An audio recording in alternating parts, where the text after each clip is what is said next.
Hello friends, तो आज हम एक्सप्लेन करने वाले हैं हाल ही में आई एक बहुत ही शानदार सीरीज जिसका नाम है लाइट शॉप। यह एक हॉरर सीरीज है।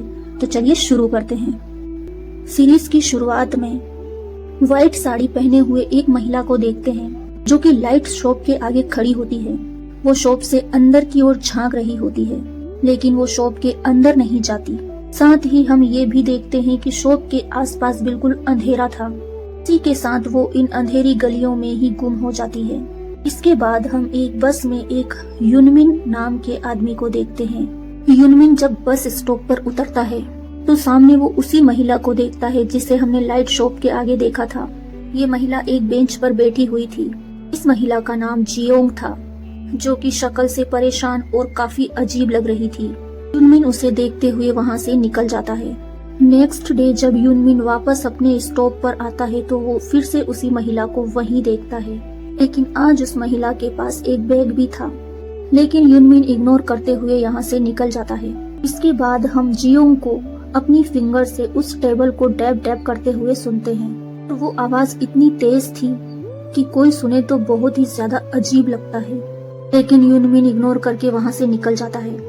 तीसरे दिन भी यही सेम चीज होती है। युनमिन बस स्टॉप से उतरता है और वो फिर से उस महिला को उसी टेबल पर बैठे हुए देखता है, लेकिन इस बार युनमिन उससे पूछ ही लेता है कि तुम यहाँ पर क्यों बैठी हो।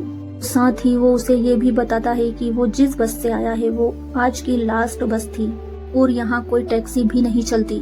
बोलते हुए युनमिन अपना फोन उस महिला को देता है और कहता है कि तुम चाहो तो इससे किसी को कॉल करके बुला सकती हो और अपने घर जाओ। लेकिन तभी वो अपना फोन देखता है कि उसका फोन अचानक से क्रैक हो चुका था। इससे वो काफी शॉक्ड हो जाता है कि अचानक से उसका फोन कैसे क्रैक हो गया। लेकिन ये महिला उसको कोई रिस्पॉन्स नहीं करती और वो बस से उससे एक ही सवाल करती है। वो कहती है, क्या तुम मुझे जानते हो? जिन यूंग की बात सुनकर हुनमिन को कुछ समझ नहीं आता। उस महिला की बात सुनकर हुनमिन को कुछ समझ नहीं आता कि उसे क्या कहना चाहिए। अब चौथा दिन हो जाता है। फिर से वो उस महिला को उसी बेंच पर बैठे हुए देखता है, लेकिन आज बहुत जोर की बारिश हो रही थी। युनमिन तुरंत ही अपना छाता खोलता है और उस महिला के ऊपर लगा देता है।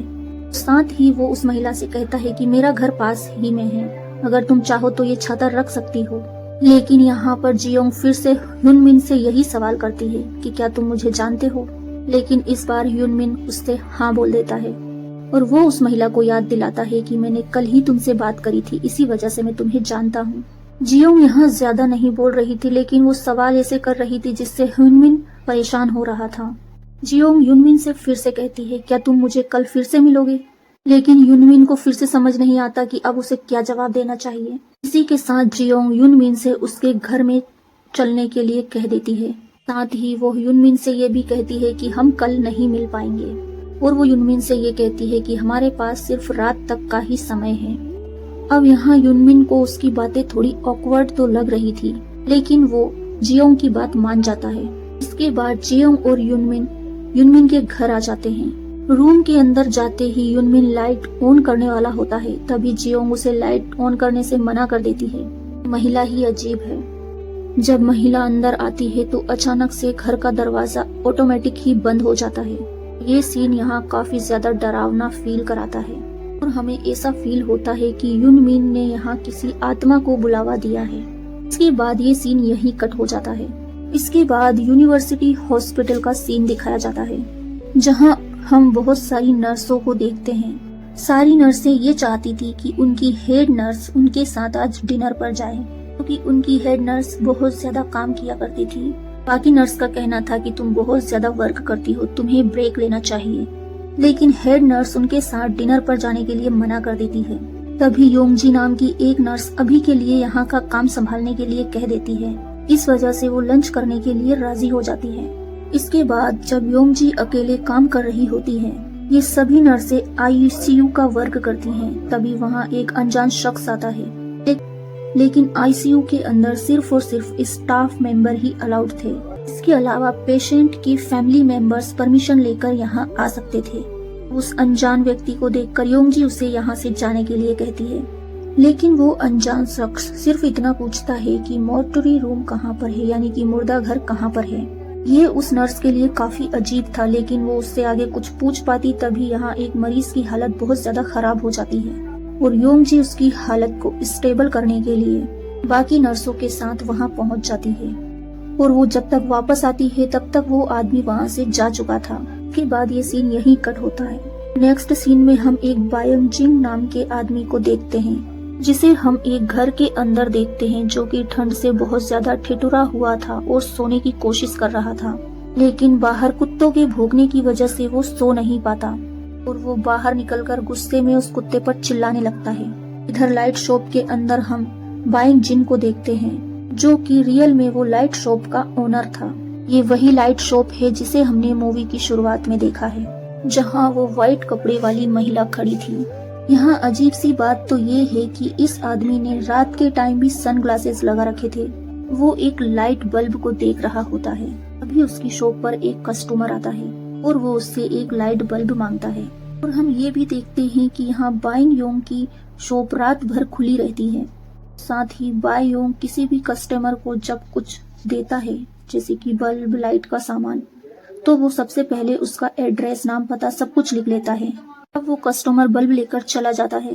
भी बायोंग योंग उस बुक को खोलता है जिसमें उसने कस्टमर्स के नाम लिख रखे थे। भी उसकी शॉप पर वही आदमी पहुंचता है जिसे हमने हॉस्पिटल के आईसीयू में देखा था। अब वोन योंग उस आदमी से यहाँ आने का कारण पूछता है। इस पर वो आदमी वोन योंग को कोई रिप्लाई नहीं देता और वो पूरी शॉप को अच्छे से देखता है और वहाँ से चला जाता है।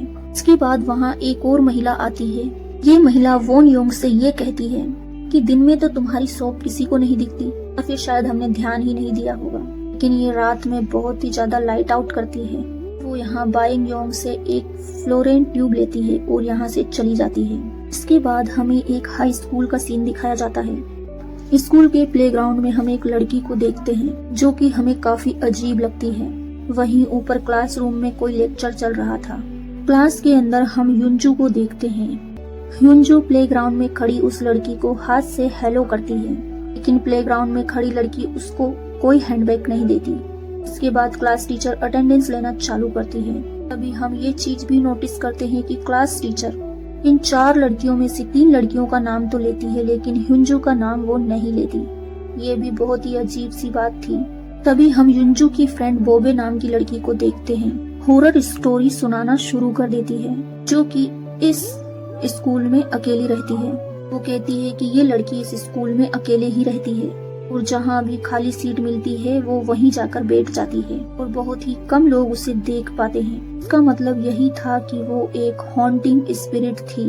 यहाँ युंजू भी बोबे की बात को बहुत ध्यान से सुन रही थी और शॉकिंग बात तो ये होती है कि कोई युंजू से बात नहीं कर रहा था, वो सिर्फ सबकी बातें सुन रही थी। इसके बाद स्कूल की छुट्टी हो जाती है और ये सारी दोस्त युंजू, बोबे और उसकी बाकी दोस्त घर जा रही होती हैं। अभी इनके रास्ते में एक गली पड़ती है जो कि काफी ज्यादा डरावनी थी और लोगों ने उस गली के बारे में ऐसा भी बताया था कि यहाँ कोई नहीं आता जाता। ये गली बहुत ही ज्यादा डरावनी है क्योंकि वहाँ जो भी जाता है उसे किसी के होने का एहसास होता है। अब युंजू को उसी गली से अपनी माँ के लिए कुछ सामान खरीदना था। अब बोबे और उसकी फ्रेंड तो वहाँ से निकल जाते हैं, लेकिन युंजू तो यहाँ अकेली पड़ जाती है और वो डरते डरते उस कॉलोनी में पहुँच जाती है। इधर लाइट शॉप के अंदर हम उस आदमी को देखते हैं जो कि उस कुत्ते की आवाज से परेशान होकर वहाँ आ गया था। इसका नाम ब्योंगजिंग होता है। इसे बहुत ज्यादा ठंड लग रही थी, इसीलिए लाइट शॉप में आया था। के बाद वो लाइट शॉप में आता है और एक बल्ब को हाथ लगाने की कोशिश करता है, लेकिन हमें ऐसा लगता है कि उस पर आइस क्रिस्टल जम रहे हों। इधर यहाँ इस लाइट शॉप वाले का चश्मा भी जमने लगता है। वो ब्योंगजिंग को उसके बल्ब को हाथ लगाने से मना करता है। इसके बाद ब्योंगजिंग भी यहाँ से चला जाता है।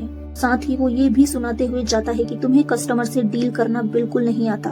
उसके वहाँ से जाने के बाद वोन योंग एक बल्ब को देखते हुए कुछ सोचने लगता है। साथ ही हम ये भी देखते हैं कि इस शॉप पर कई प्रकार के बल्ब थे। इसके बाद वहाँ पर हाइबोन नाम की महिला आती है। ये महिला भीगी हुई थी। ये महिला भी उस बल्ब को छूने की कोशिश करती है। तभी वोन योंग अपने चश्मे को हाथ लगाता है और वो हाई वोन को यहाँ से चले जाने के लिए कहता है। इसके अगले ही पल हाई वोन यहाँ से निकल जाती है। इधर युंजू को ऐसा फील होता है कि कोई उसका पीछा कर रहा है। वो भी भागते हुए सीधा लाइट शॉप में आ जाती है और हम देखते हैं कि यहाँ वोन योंग युंजू को काफी अच्छे से जानता है। और यहाँ युंजू एक बल्ब खरीदने के लिए आई थी। फिर इसके बाद वॉन योंग युंजू को एक चॉकलेट खाने के लिए देता है कि बटर फ्लेवर येलो कलर की होती है। युंजू यहाँ बाईजोंग से कहती है कि तुम हमेशा मुझे चॉकलेट खोलकर क्यों देते हो, मैं कोई बच्ची नहीं हूँ। लेकिन वो वॉन योंग के लिए तो एक बच्ची ही थी। फिर वो कहती है कि तुम्हें मैं हमेशा बच्ची ही क्यों लगती हूँ। वॉन योंग युंजू को बताता है कि मेरी भी एक लड़की हुआ करती थी, तुम्हें देखकर मुझे उसकी याद आती है। साथ ही हम ये भी नोटिस करते हैं कि युन जिंग ने एक गले में बच्चों वाला लॉकेट पहना हुआ था। भी हमें पता चलता है कि उसे ये लॉकेट उसके पापा ने जब वो दूसरे शहर पैसा कमाने के लिए गए थे तब दिया था। और ये युंजू के पास उसके पिता की आखिरी निशानी है कि उसके पिता अभी तक वापस नहीं आए हैं। यहाँ युंजू हमेशा की तरह टॉफी पेपर की एक तितली बनाकर वॉन योंग को दे देती है। वॉन योंग उसे बहुत ही प्यार से अपने पास रख लेता है।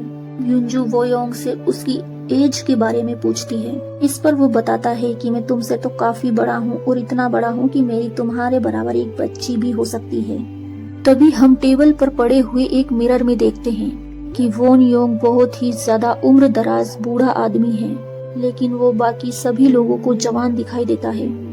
इसके बाद युंजू वॉन योंग को अपने साथ गली में जो फीलिंग आई थी वो बताती है।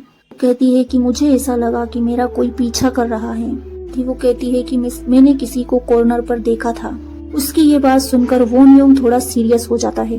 इसके बाद यो युंजू को बताता है कि मेरे पास एक स्पेशल गिफ्ट है जिसकी मदद से तुम स्ट्रेंजर्स को देख सकती हो। और स्ट्रेंजर्स वो होते हैं जिन्हें आम लोग नहीं देख सकते। देखने में तो नॉर्मल इंसान की तरह होते हैं, लेकिन बहुत ज्यादा गौर करने पर उन्हें पहचाना जा सकता है, क्योंकि वॉन योंग भी उन आदमियों को देख सकता था। साथ ही वो युंजू को ये भी समझाता है अगर अगली बार तुम्हारा सामना किसी भी स्ट्रेंजर से हो तो तुम ऐसे दिखाना कि जैसे तुमने उसे देखा ही नहीं। वहाँ से कोई भी बहाना बनाकर निकल जाना, कि स्ट्रेंजर्स काफी खतरनाक होते हैं। इसके बाद वॉन योंग युंजू को एक लाइट भी देता है जिसे वो उस गली में आते जाते इस्तेमाल कर सकती थी, जो कि हाथ से ही रिचार्ज होकर जलती थी। युंजू भी उस लाइट को लेकर खुशी खुशी वहाँ से निकल जाती है। साथ ही युंजू एक बल्ब को भी ले जाती है।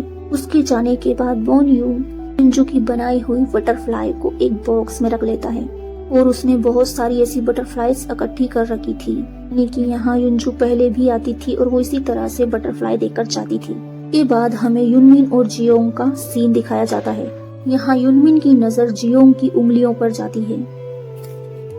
वो उसके फिंगर्स से डर जाता है क्योंकि उसके नेल उसकी उंगलियों से बहुत ज्यादा बड़े थे, यानी कि वो भी एक स्पिरिट है। साथ ही हम ये भी देखते हैं कि यहाँ जियोंग के फिंगर नेल्स उल्टी तरफ थे, इस वजह से उस बेंच को बजाने में जोर जोर से आवाजें आ रही थी। इसके बाद जियोंग अपना सूटकेस खोलती है, में उसने काफी सारी डॉल्स रखी हुई थी जिन्हें उठाकर वो युनमिन की तरफ बढ़ने लगती है। इसके बाद हम युंजू को देखते हैं जो कि वो भी इसी अपार्टमेंट में रहा करती थी और सेम फ्लोर पर रहती थी।